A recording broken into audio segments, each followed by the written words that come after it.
You're listening to Rock, Pop, and Roll, your podcast for 80s rock, pop, and roll. Hear this. Wait a minute. Rock, Pop, and Roll.com.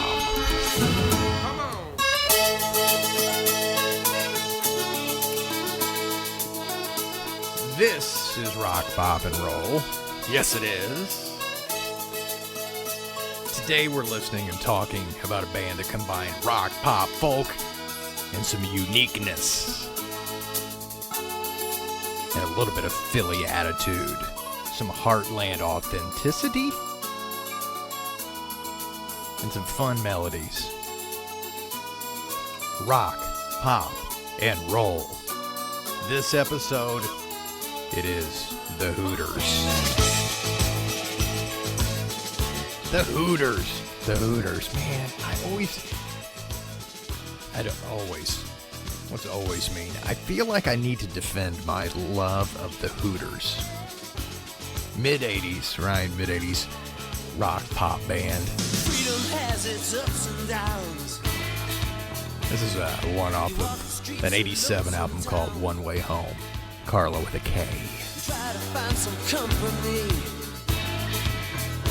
Somebody who will talk to me. And as I think about why I like them, they were a great radio band, mid-80s. You are listening to Rock, Pop, and Roll. That we'll get to. But they were also a really good live band, still a really good live band. You are listening to Rock, Pop, and Roll.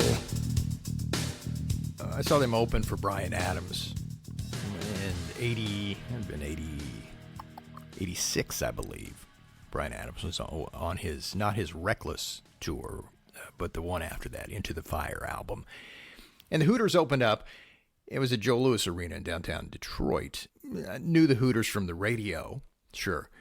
Opening bands, crapshoot, right? You hope that the opening band is going to bring it. It's going to sound good. That the headliners are going to let them sound loud. And they did. They were really good, energetic, and Bryan Adams was he was fine, good, a lot of hits. But the Hooters that night, man, they were really good, and that has stuck with me. And then I go back and I followed their catalog, and they don't have they had the album Nervous Night that had a lot of hits on it. Then they had a couple of two more albums that did okay, and then they kind of dropped out. But they're big in Europe. So we're gonna listen to some of the catalog of the Hooters, and I'm gonna try to rationalize why they matter. And it's not just what they produce and what they played and what they put out as themselves, but of what they did for other people.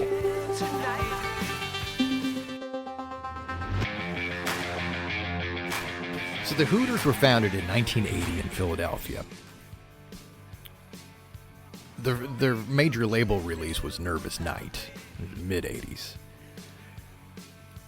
The two guys in the Hooters, Eric Bazillion and Rob Hyman. Rob plays the keyboard. Eric is the lead singer and guitar player. Eric says, I don't think, this is quoting him, I don't think we fit into the 80s mold, although we sure do show up on a lot of 80 playlists. He says, if anything, I think we're a 70s band that survived into the 80s. The band that started in 80, but he and Rob were working together in the 70s. So the mainstream success of Nervous Night got them some attention. Rolling Stone magazine named them Best New Band of the Year for 86. They had two top 10 hits in Australia. With that first album, they played the Live Aid benefit in Philadelphia. Opened the whole thing up. We'll talk about that. They were the first band that came out. And All You Zombies had success. A song called Johnny B was top 10 in Germany and out in America. Satellite was a top 40 hit in Ireland, UK, Germany, Belgium, Netherlands. So big in Europe. Still play in Europe. This is Rock, Pop, and Roll. I'm Rob. Recording live to digital as we do here in Indiana. Just outside of Indianapolis. And so this is the title cut off that Nervous Night from the Hooters. And they have a distinct sound, right? They've got that Hooter. The Hooter. Not really a Hooter.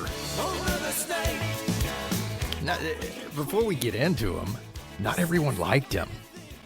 I was doing some research, and there's an online publication called The Vinyl District. Whatever. This was the quote that they had about that debut album. And we dance with some very sub-Springsteen pop rock. It was followed with Day by Day, a repeat formula, and All You Zombies, a reggae-inflected piece of hokum. Right, that's not very nice. They said if you split the difference between Bruce and U2, wipe clean all the fingerprints and trace of personality, and you got this one. All right. They did say they were half new wave, half lumbering arena rock, simultaneously evoking Rockwell and Loverboy. But they were in that bucket, weren't they, of 80s radio pop rock, arena rock-esque, accessible. It was the 80s. They were a pop rock band. They were not Springsteen. But you could tell that they had listened to Bruce Springsteen. He was from Jersey. Philly, the nearby big city. Philly was Springsteen's first big market in, 73, 74, 75. And that would have been the time that these guys that were going to form the Hooters were, we just did a podcast about my favorite 45s as a teen, as a preteen. And that sticks with you when you hear those things when you're young. You don't have as much of a filter, right? I didn't care. I just liked. The Hooters would have been teen preteen as Springsteen was getting to where he was going to get in Philly first. So the Hooters, they bridged that gap between new wave, folk rock, and mainstream pop. Their signature sound, it was created early on. So they had an album called Amore. This was a version of All You Zombies, which they would later re-record, a little more of a pop rock, reggae, straightforward version of it. But they had an album, this album, that they self-released. It sold like 100,000 copies locally. So they were big in Philly. This is what that sounded like. Holy Moses on a mountain. The original independent album release of that. So let me give you, we're going to dive in. I've got like 30 songs that we're going to blow through today. Blow through nicely. Listen closely, right? Not just get rid of, but we're going to listen to them and see if I can make my case for why the Hooters matter.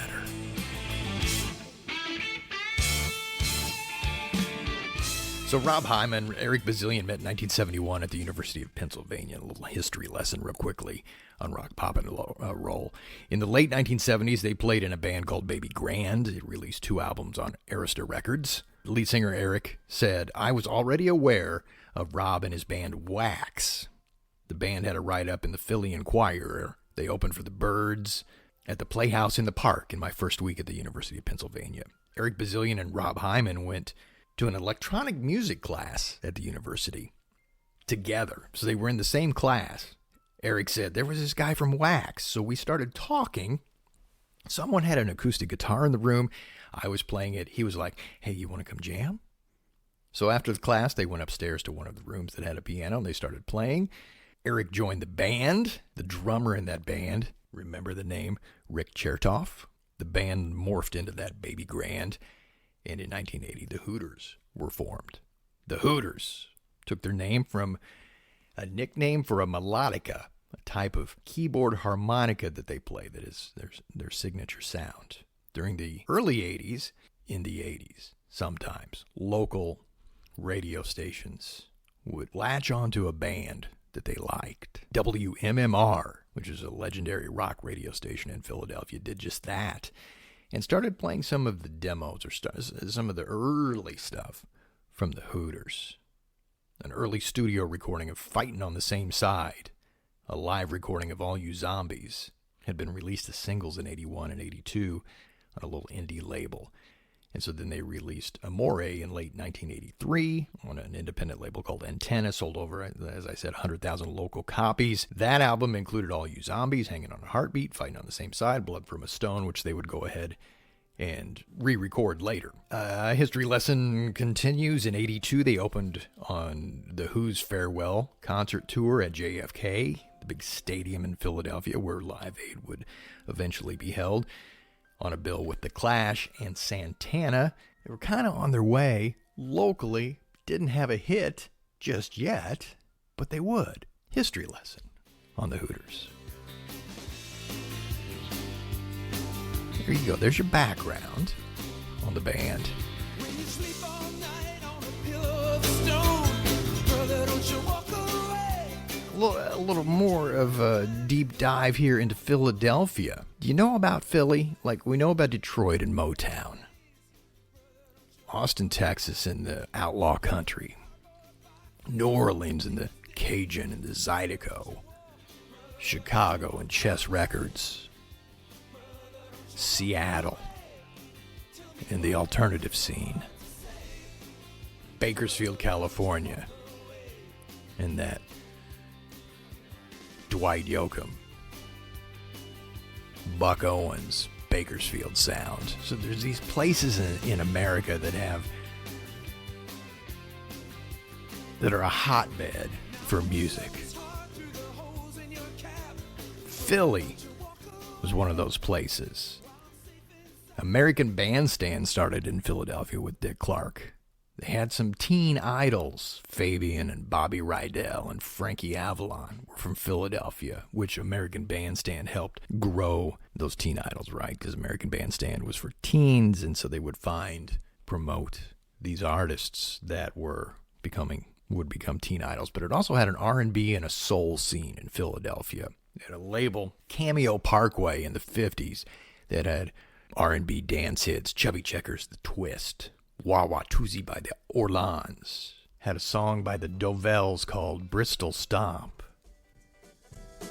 It was from Philadelphia.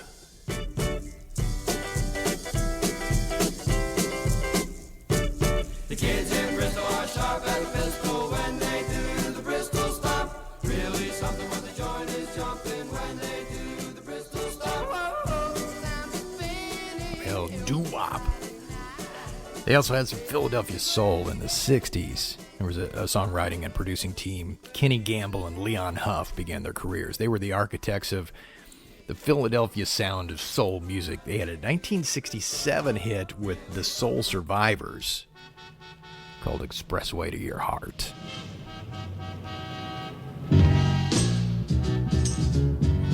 Philly.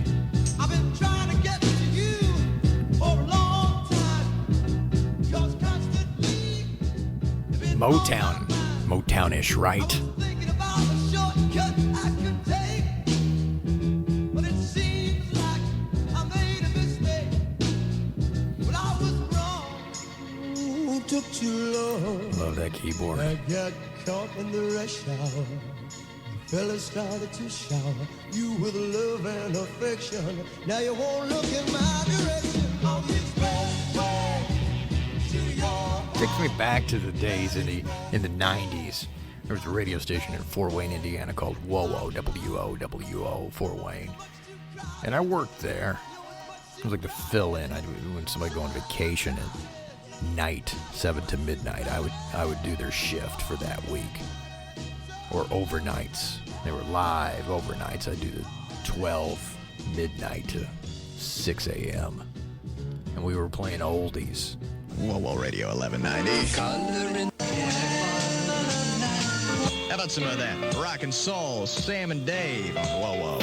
50s and 60s and some 70s stuff, and a 50,000 watt signal at the time that was clear channel signal, so it would all cover the East Coast. And so I'd get phone calls from West Virginia and Florida and Philadelphia. And that's what Expressway to Your Heart takes me back there. There were other Philadelphia bands that I pulled out here. There's a band it's called Dr. Dog.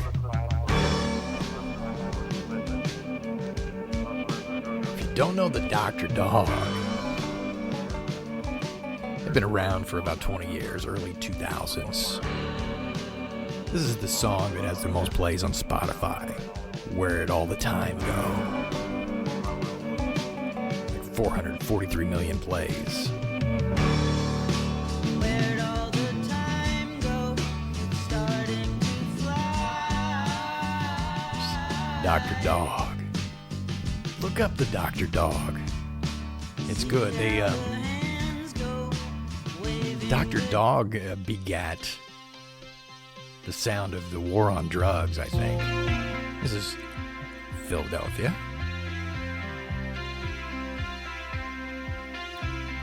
They've always had a distinct 80s vibe. I don't live here anymore. Sister Sledge was from Philadelphia. Patti LaBelle, Hall & Oates, Todd Rundgren. George Thorogood was big there in Delaware, but Philadelphia. If you want to listen to a great, look up a great dude, Pat Finnerty. Does Instagram, YouTube. Look up Pat Finnerty. He's Philadelphia. Friends with Dr. Dog, but he makes great content on social media. I never wanted anything. G-Love and Special Sauce. Joan Jett lived in a suburb of Philadelphia, Wynwood, until she was about 9 years old. Taylor Swift grew up about an hour out of the city. The guy who wrote Girls Just Want to Have Fun, Robert Hazard, from Philly.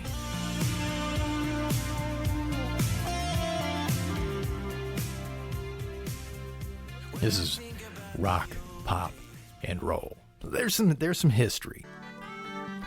Off of Moray, this is that Blood from a Stone. So they had their self-titled debut album in '83, kind of fighting for space, I think, with Flock of Seagulls and Duran Duran, some synth-heavy bands. They were more pop rock. And before they released their major label album,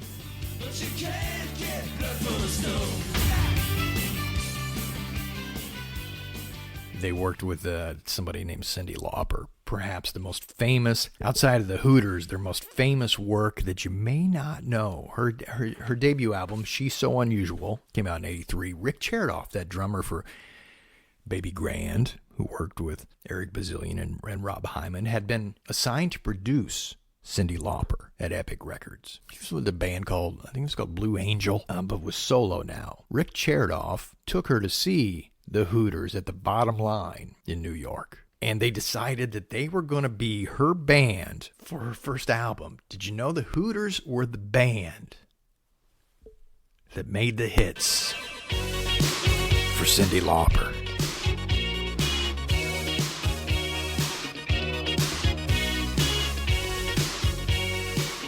The album that had 4 top 5 singles on the Billboard Hot 100.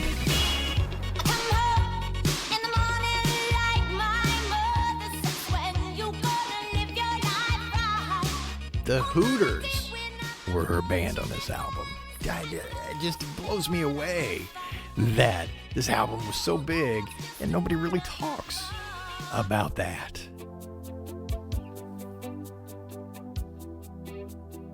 She-bop. Time after time. They thought the record was done. And then Eric and Rob were told by Rick Chertoff that they needed one more hit, one more song. Rob Hyman, the keyboard player, said, "We'd spent months in our frigid warehouse working up demos. We had a space heater. That's all we had. We had all through the night. Money changes everything. Girls Just Want to Have Fun. All this great stuff." But Rick thought we could use another. Sometimes you picture me, I'm walking to. So they had Time After Time, but they didn't even have a demo for it. So they said, we went into the 40-track, or into the 24-track multi-track and made the demo. Rob says, "I always tell people the demo is the record. If Cindy's vocal wasn't the first take, it was close. If you're lost, you can look and you will find me. Time after time. If you fall, I will catch you. I'll be waiting. He says there's no bass on the verses. It's just low end like pad and drones. You can hear the bass on the chorus. But on the verses, it's a Juno 50 synthesizer. That's like the sound of the 80s. The Eurythmics used it, The Cure, Howard Jones, Flock of Seagulls, Wham. All used this Juno 50 synthesizer. It's deep inside baseball knowledge, but that's what I do. That's what I give to you. Yeah. Just that pad, just that droning sound.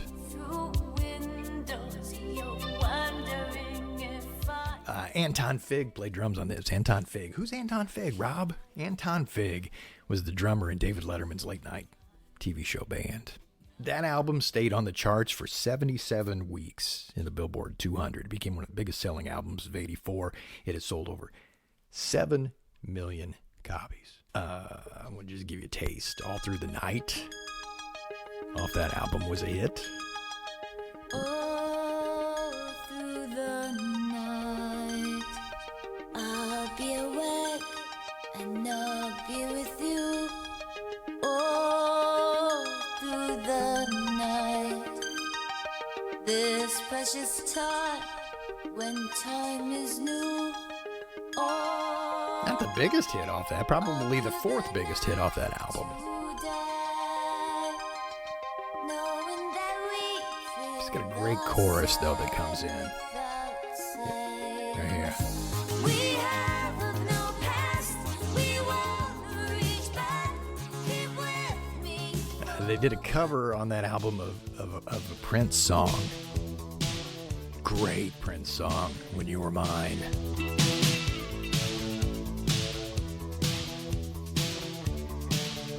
Big old slapping 80s drums. Drum machine. Okay, let's get into the middle of that.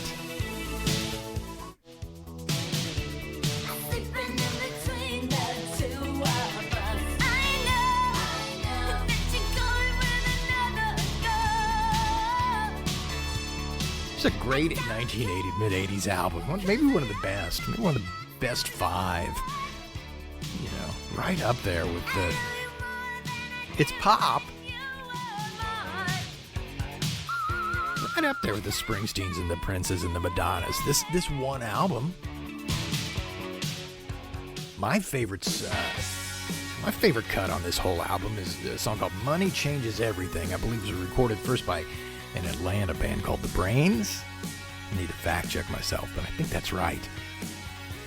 There's a live version that's even better, but this is the studio cut.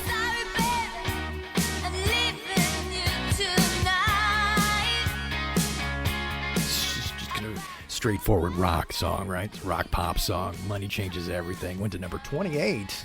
It's like the final single she released off this.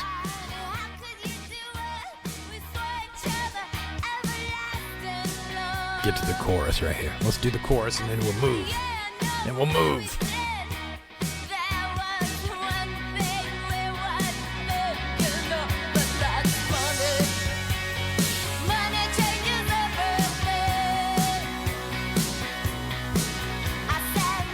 So the Hooters were the band behind that. Let's see, was there something else? I had one more piece here that I wanted to play. Oh, this is it. This is an early version of what Girls Just Want to Have Fun first sounded like before they hit on what they really wanted to make it sound like off the sessions for She's So Unusual. I come home in the morning light. My mother says, when you gonna live your life right? Then I give another fortunate ones. Girls, they gotta have fun. Oh, girls just wanna have fun.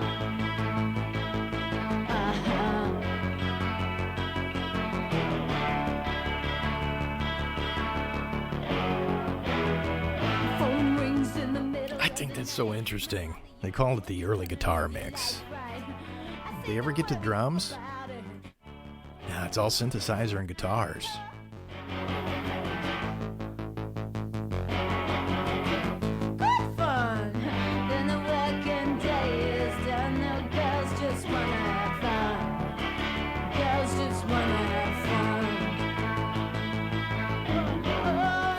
That's just fun to listen to where they were before they came up with What a Big Game. This is Rock, Pop, and Roll. I'm Rob. Thank you for listening to the podcast. Thanks for everybody who's a fan, who's a friend.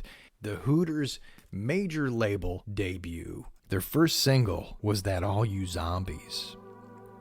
It's the oldest surviving Hooters song, they say. They wrote it in January of 1980 before they were even a band, before they even had a name. WMMR was playing it, so they released it as a single before they had an album. Then they recorded it a second time for the Amore album, close to the original arrangement. But then they went to do Nervous Night in 1984 with Chertoff. They had just done the Cyndi Lauper record, and Chertoff said, I think we can take All You Zombies farther. He asked the band, he said, what would Pink Floyd do? What would Roger Waters do? What if this had been on the Wall album? So their major label debut came out in May of 1985. And this was the first single.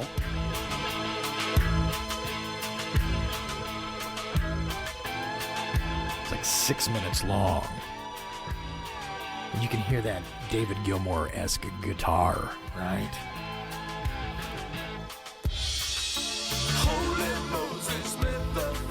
And if we go to, where did I want to, I wrote that down. Go to about right here. And it turns into that Pink Floyd. I didn't realize this until I started researching and listening more, but it does have a Floyd-ish sound.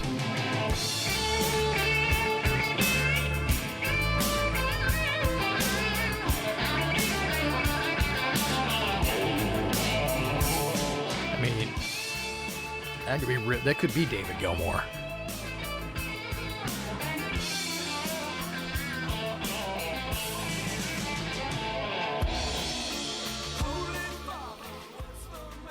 So this album came out, and then they made an appearance at Live Aid in 1985 that they say was a pivotal moment in their band's history. They got on the bill because they were huge in Philadelphia, relatively unknown. So this was July of 85 was when Live Aid was held in London and in Philadelphia. And the Hooters opened up the Philly shows. Bazillion, the lead singer, Eric Bazillion, said, Live Aid came as a surprise to us. It also came as a surprise to Live Aid organizer Bob Geldof, who had the famous quote, "Who the fuck are the Hooters?" It made sense for a local band to open the show, especially one that was on the rise, right? All You Zombies just released as a single. He said, Eric Bazillion said, they played 2 songs. They played for 10 minutes. He said, we ripped it up. We opened the show the way it deserved to be open.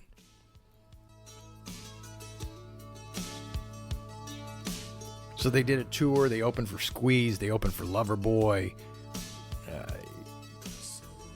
Loverboy, is that a fit? The Hooters, the guys say, a lot of people went to see Loverboy, but by the end of the tour, we were making fans, so he liked it. He said it was good.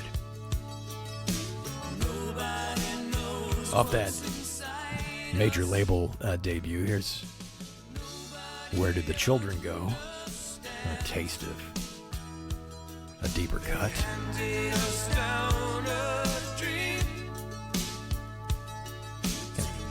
Anthemic, right?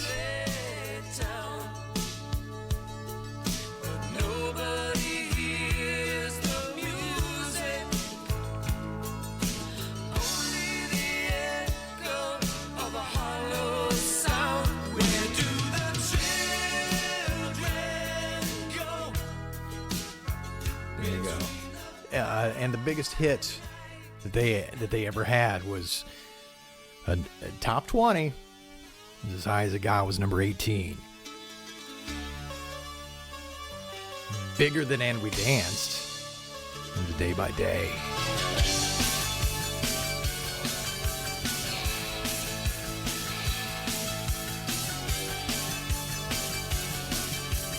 Give me what you can tonight. Time is all we have to play. Tell me you can. So, yeah, you would think, what's the song you think of when you think of the Hooters? Do you think of Day by Day? No, you think of You'd think of And We Danced, but And We Danced peaked at number 21 on the Hot 100.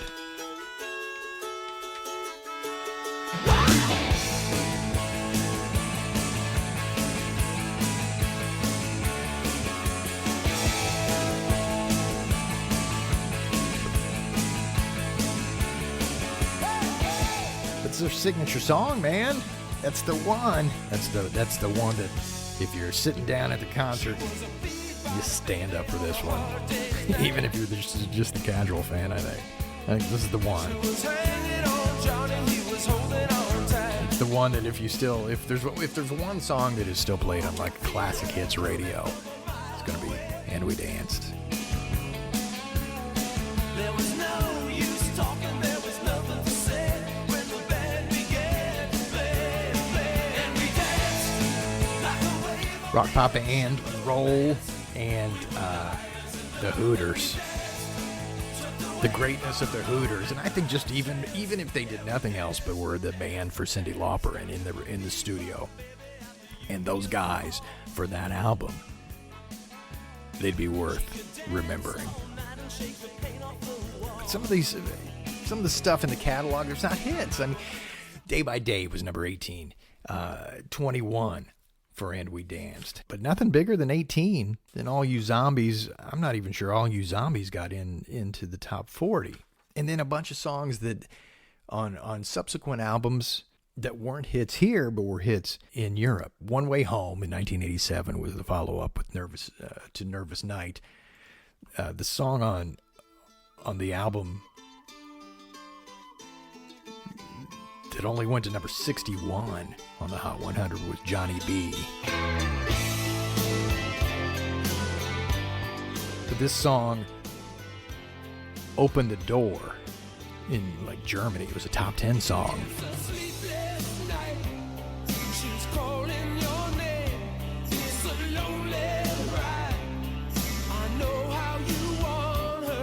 Get it? Let's see if I get a chorus.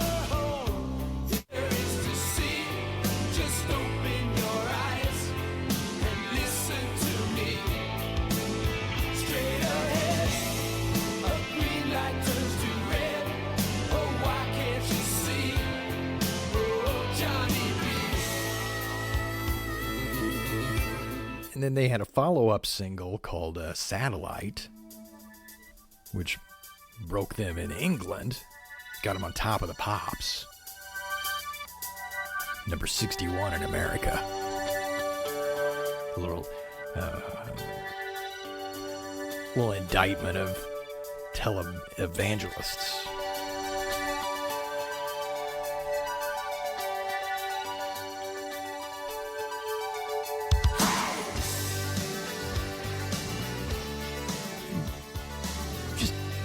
Infectious pop rock, I think. Just a kind of bubblegummy for the 80s.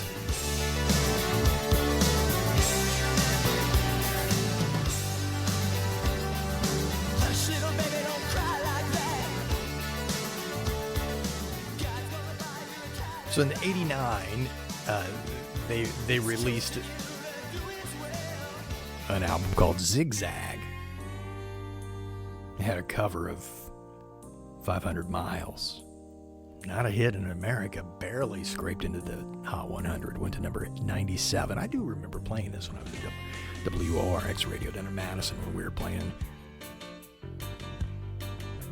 stuff that was hits, yeah, but we were, if I go back to think about WORX and what we were doing, we were playing some top 40 stuff, but not a lot of top 40 dance. We were also digging into the album rock charts at the time, and would play deeper cuts from an album that we liked. And we liked the Hooters, the gang there that I worked with. So we got the Zigzag album, and we were playing 500 Miles. It was a hit in Sweden. Went to number 6. Peter, Paul, and Mary sing backing vocals on this. Lord, I'm 1, Lord, I'm 2, Lord, I'm 3, Lord, I'm 4, Lord, great Peter, Paul, and Mary and the Folk Trio.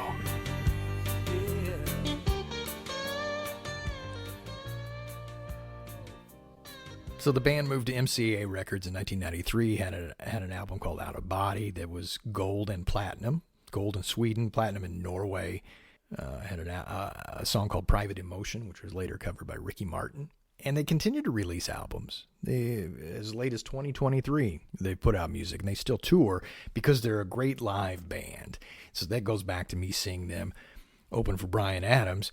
They headlined the Spectrum in Philadelphia for MTV back in 1987. And I had seen them open for Bryan Adams in 86. They were on a tour with Rick Springfield and Tommy Two-Tone just a couple of years ago. They came through Indianapolis. They have a live album, the Hooters Live, recorded over a couple nights in Germany back in 1993.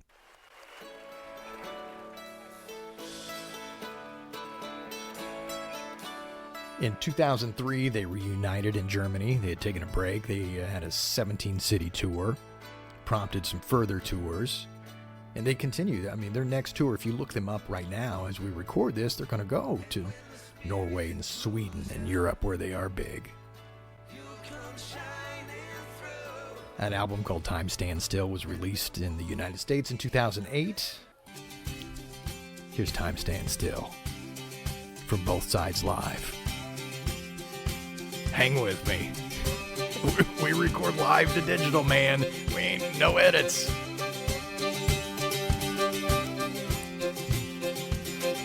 If I had a way to make time stand still. Continuing with the timeline, 2009, one of the last concerts at the Spectrum in Philly before they tore it down. It was Todd Rundgren, Hall & Oates, and the Hooters. 2017 was Give the Music Back, a live double album. That's where that 25 Hours was from. And then in May 2023, an album called Rocking and Swing. They leaned into the reggae side of the band that you would remember from the All You Zombies. This is Guava Jive from that Rocking and Swing album, The Hooters, from 2023.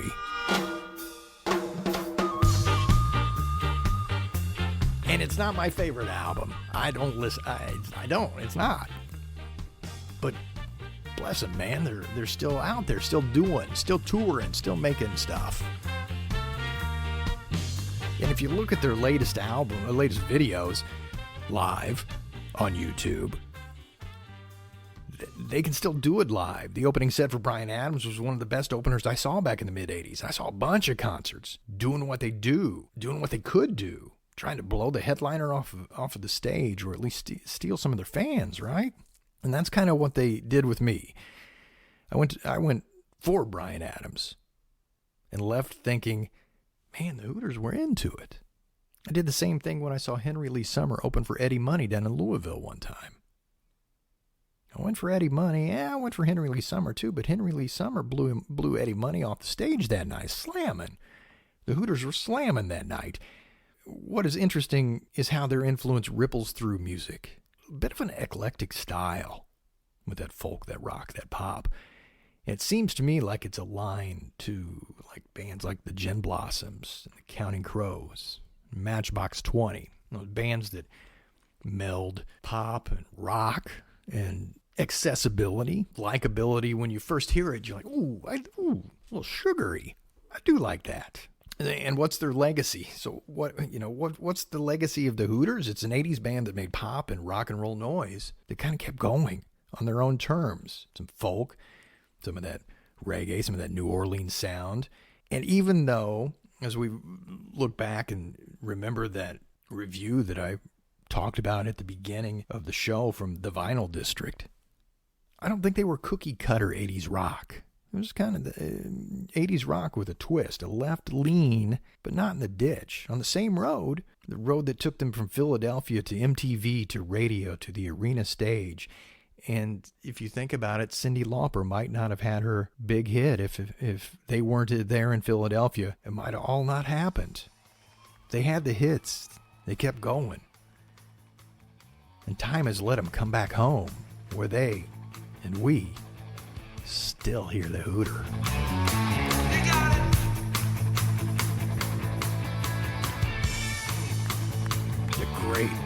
live band. Dig into them a little bit. Check them out on YouTube.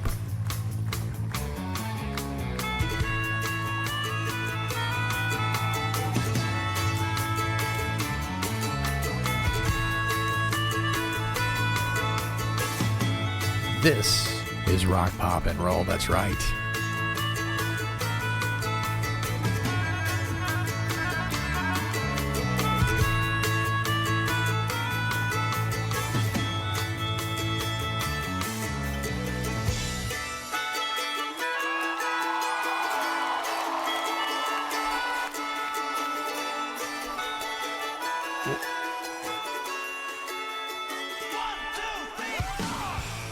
The Hooters, man. I like them. I wanted to give you a bit of an overview of them and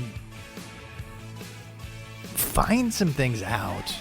Remind myself some reasons why it wasn't just this band that had Day by Day and All You Zombies and Then We Danced. It was the live, and it was working with other people. And the music that they made with like Cyndi Lauper and Joan Osborne. They had a little demo that they had written back in the 90s. They played it for Rick Chertoff. They looked up after they listened to the track and said to Joan Osborne, "Hey, you think you could sing that?" She said, "Okay." So they wrote out the lyrics, took her through the melodies. They recorded a guitar and a vocal direct to tape, just boom, right there. Looked around the room and said, "Man, that's just like Time After Time. We got it." Joan Osborne. This is the Hooters doing the song they wrote for Joan Osborne, One of Us.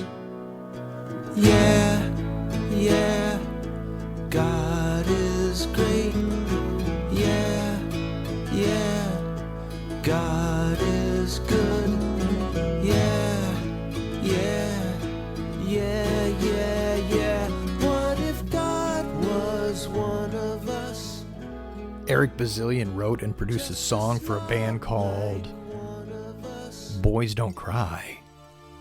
A song called I Want to Be a Cowboy. That was a hit for them in the 80s. A little new wave influenced hit. Catchy. He wrote and produced this. You remember I Want to Be a Cowboy? I don't. I didn't. So I dug in. Riding on the range, I've got my hat on, I've got my boots. Not what I was listening to in the 80s. This is more the Depeche Mode and the Water Erasure and On my horse, some of that sound. it's cold. Of course, I wanna be a cowboy. Think what you want, man, but the Hooters were behind that. And then the band was making an album, and they put out a cover of Bruce Springsteen's Atlantic City. And Eric Bazillion played the mandolin on it. A Hooter on mandolin. Well, they blew up the Chicken Man in Philly last night, and they blew up his house too. Down on the boardwalk, they're ready for a fight. Gonna see what them racket boys can do. Now there's trouble busting in. So that's it, man. That's the Hooters. And the DA can't get no And if you take relief. nothing else from listening to this Rock, Pop, and Roll podcast, I hope it is that you, like always, usually say this, but dig a little bit deeper. Think more than just about the hits. Everything dies, baby, that's a fact. But maybe everything that dies someday. Think about how things intertwine and how it isn't just about that one song, but it's about the people that played the music on that record that also played with other people, contributed to the culture of some of this American rock and roll. And I think that's what the Hooters did. and they're damn good live, and they're still around. And as I like to say, I think that's worth something, isn't it? And I bought us 2 tickets on that Coast City bus. This is Rock, Pop, and Roll. Levon Helm singing, man. That sounds so good.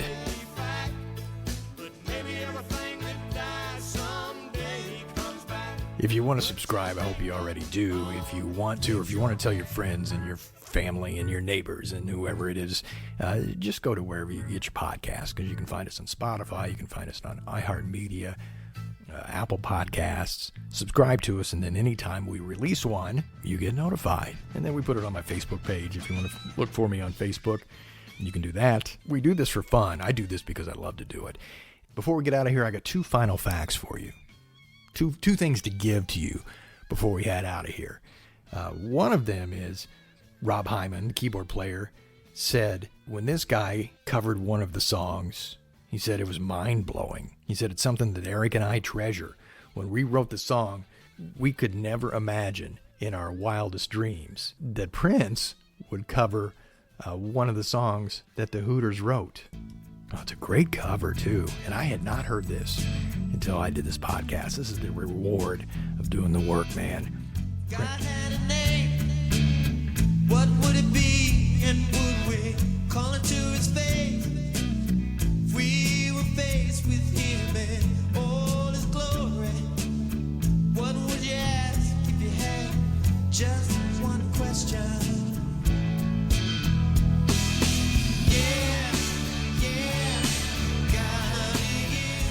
It's from a 1996 album that he released called Emancipation.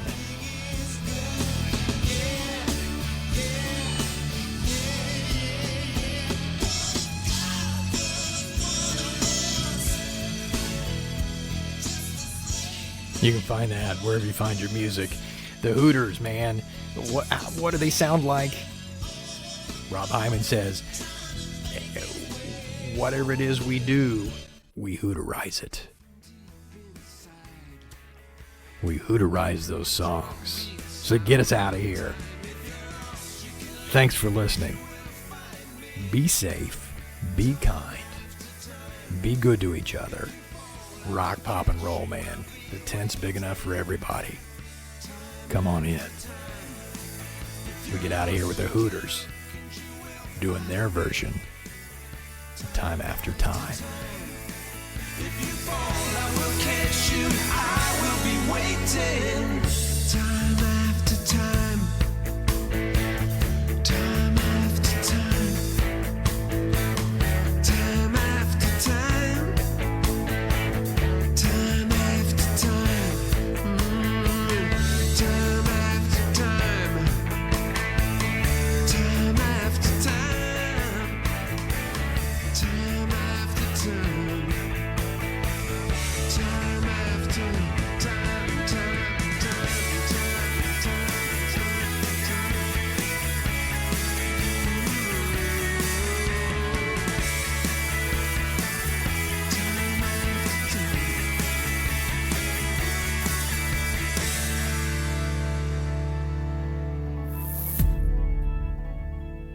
You're listening to Rock, Pop, and Roll.